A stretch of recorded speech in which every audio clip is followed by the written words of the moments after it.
अब्बास आराक्ची ने एक बार फिर ईरान की अस्करी सलाहियत और मुस्लिम ममालिक के इत्तेहाद पर जोर दिया है। ईरान के वज़ीर ख़ारजा अब्बास आराक्ची ने मुस्लिम दुनिया से कहा है कि अगर मुसलमान मुत्तहिद हो जाएं यानी यूनाइट हो जाएं तो बैरूनी ताकतों के हर चैलेंज का डट कर मुकाबला किया जा सकता है। यह बयान ऐसे वक्त में सामने आया है जब ईरान और अमेरिका के दरमियान कशीदगी एक बार फिर खित्ते की सियासत, सिक्योरिटी और आलमी मईशत पर असर अंदाज हो रही है। ईरानी वज़ीर ख़ारजा अब्बास आराक्ची ने सोशल मीडिया प्लेटफॉर्म एक्स पर कहा कि ईरान की मुसल्लह अफ़वाज ने दुनिया की महंगी तरीन फौजी ताकत के सामने अपनी तैयारी, सलाहियत और क़ुव्वत का मुज़ाहरा किया है। आराक्ची के मुताबिक ईरान ने यह साबित किया है कि सिर्फ जदीद तरीन और महंगे हथियार ही जंग का फैसला नहीं करते, बल्कि दिफाई तैयारी, मकामी सलाहियत, जंगी हिकमत अमली और मुकाबले का अज़्म भी इंतहाई अहम होता है। लेकिन अब्बास आराक्ची के बयान का दूसरा हिस्सा इससे भी ज्यादा अहम है। उन्होंने मुस्लिम ममालिक से, मशरिक़ वस्ता के जो मुस्लिम ममालिक हैं, अरब ममालिक हैं, उन्होंने मुस्लिम ममालिक से अपील की है कि वो मुत्तहिद होकर खड़े हों। आराक्ची का कहना है कि जब मुसलमान एक साथ खड़े होते हैं तो बैरूनी अनासिर की जानिब से पैदा किए जाने वाले चैलेंजेस का डट कर मुकाबला किया जा सकता है। और इसी के साथ उन्होंने ये पैगाम भी दिया कि अब वक्त आ गया है कि मुस्लिम ममालिक सिर्फ दूसरों पर इन्हिसार करने के बजाय अपनी ताकत और बाहिमी ताउन पर भरोसा करें।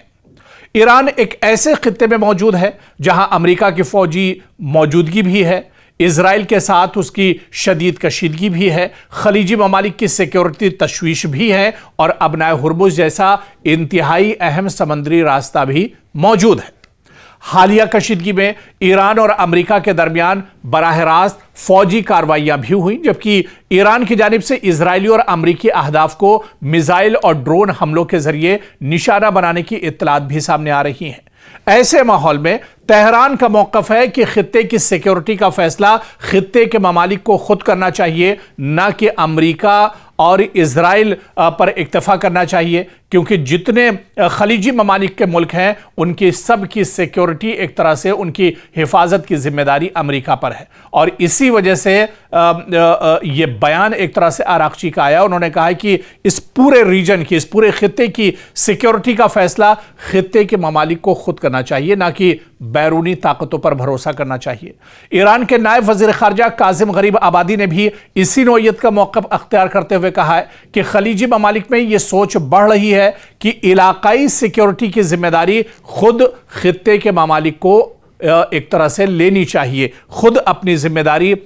इसे समझनी चाहिए। यानी ईरान अब सिर्फ अपनी फौजी ताकत की बात नहीं कर रहा है, बल्कि एक इलाकाई सिक्योरिटी निज़ाम की बात भी कर रहा है। जिस तरह से नेटो की ताकत है, जिस तरह से यूएन की ताकत है, जिस तरह से दूसरे और भी जो तंजीमें और ग्रुप हैं, अब ईरान यही चाह रहा है कि खित्ते में जो इस्लामी ममालिक हैं इनका अपना एक अलग नेटो होना चाहिए, इनकी अपनी एक ताकत होनी चाहिए, इनके अंदर एक इत्तेहाद होना चाहिए, एक यूनिटी होना चाहिए। और अगर कोई यूरोपीय ममालिक, कोई बैरून ममालिक या अमेरिका जैसे और इजराइल जैसे ताकतें अगर आंख दिखाती हैं तो सब मिलकर डट कर इनका मुकाबला आने वाले दिनों में किया जाना चाहिए। अब्बास आराक्ची ने एक बार फिर ईरान की अस्करी सलाहियत और मुस्लिम ममालिक के इत्तेहाद पर जोर दिया है। ईरान के वज़ीर ख़ारजा अब्बास आराक्ची ने मुस्लिम दुनिया से कहा है कि अगर मुसलमान मुत्तहिद हो जाएं यानी यूनाइट हो जाएं तो बैरूनी ताकतों के हर चैलेंज का डट कर मुकाबला किया जा सकता है। यह बयान ऐसे वक्त में सामने आया है जब ईरान और अमेरिका के दरमियान कशीदगी एक बार फिर खित्ते की सियासत, सिक्योरिटी और आलमी मईशत पर असर अंदाज हो रही है।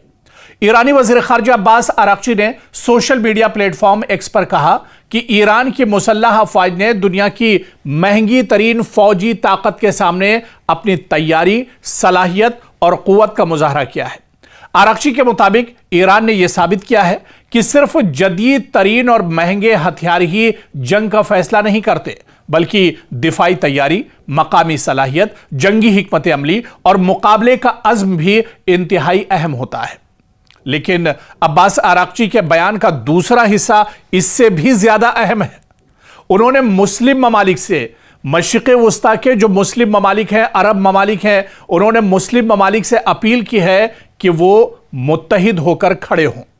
آراغچی کا کہنا ہے کہ جب مسلمان ایک ساتھ کھڑے ہوتے ہیں تو بیرونی عناصر کی جانب سے پیدا کیے جانے والے چیلنجز کا ڈٹ کر مقابلہ کیا جا سکتا ہے۔ اور اسی کے ساتھ انہوں نے یہ پیغام بھی دیا کہ اب وقت آ گیا ہے کہ مسلم ممالک صرف دوسروں پر انحصار کرنے کے بجائے اپنی طاقت اور باہمی تعاون پر بھروسہ کریں۔ ایران ایک ایسے خطے میں موجود ہے جہاں امریکہ کی فوجی موجودگی بھی ہے، اسرائیل کے ساتھ اس کی شدید کشیدگی بھی ہے، خلیجی ممالک کی سیکیورٹی تشویش بھی ہے، اور ابنائے ہرمز جیسا انتہائی اہم سمندری راستہ بھی موجود ہے۔ حالیہ کشیدگی میں ایران اور امریکہ کے درمیان براہ راست فوجی کارروائیاں بھی ہوئیں، جبکہ ایران کی جانب سے اسرائیلی اور امریکی اہداف کو میزائل اور ڈرون حملوں کے ذریعے نشانہ بنانے کی اطلاعات بھی سامنے آ رہی ہیں۔ ایسے ماحول میں تہران کا موقف ہے کہ خطے کی سیکیورٹی کا فیصلہ خطے کے ممالک کو خود کرنا چاہیے، نہ کہ امریکہ اور اسرائیل پر اکتفا کرنا چاہیے، کیونکہ جتنے خلیجی ممالک کے ملک ہیں ان کی سب کی سیکیورٹی ایک طرح سے ان کی حفاظت کی ذمہ داری امریکہ پر ہے۔ اور اسی وجہ سے یہ بیان ایک طرح سے آراغچی کا آیا۔ انہوں نے کہا کہ اس پورے ریجن کی، اس پورے خطے کی سیکیورٹی کا فیصلہ خطے کے ممالک کو خود کرنا چاہیے، نہ کہ بیرونی طاقتوں پر بھروسہ کرنا چاہیے۔ ایران کے نائب وزیر خارجہ کاظم غریب آبادی نے بھی اسی نوعیت کا موقف اختیار کرتے ہوئے کہا ہے کہ خلیجی ممالک میں یہ سوچ بڑھ رہی ہے کہ علاقائی سیکیورٹی کی ذمہ داری خود خطے کے ممالک کو ایک طرح سے لینی چاہیے، خود اپنی ذمہ داری اسے سمجھنی چاہیے۔ یعنی ایران اب صرف اپنی فوجی طاقت کی بات نہیں کر رہا ہے، بلکہ ایک علاقائی سیکیورٹی نظام کی بات بھی کر رہا ہے۔ جس طرح سے نیٹو کی طاقت ہے، جس طرح سے UN کی طاقت ہے، جس طرح سے دوسرے اور بھی جو تنظیمیں اور گروپ ہیں، اب ایران یہی چاہ رہا ہے کہ خطے میں جو اسلامی ممالک ہیں ان کا اپنا ایک الگ نیٹو ہونا چاہیے، ان کی اپنی ایک طاقت ہونی چاہیے، ان کے اندر ایک اتحاد ہونا چاہیے، ایک یونٹی ہونا چاہیے۔ اور اگر کوئی یورپی ممالک، کوئی بیرون ممالک یا امریکہ جیسے اور اسرائیل جیسے طاقتیں اگر آنکھ دکھاتی ہیں تو سب مل کر ڈٹ کر ان کا مقابلہ آنے والے دنوں میں کیا جانا چاہیے۔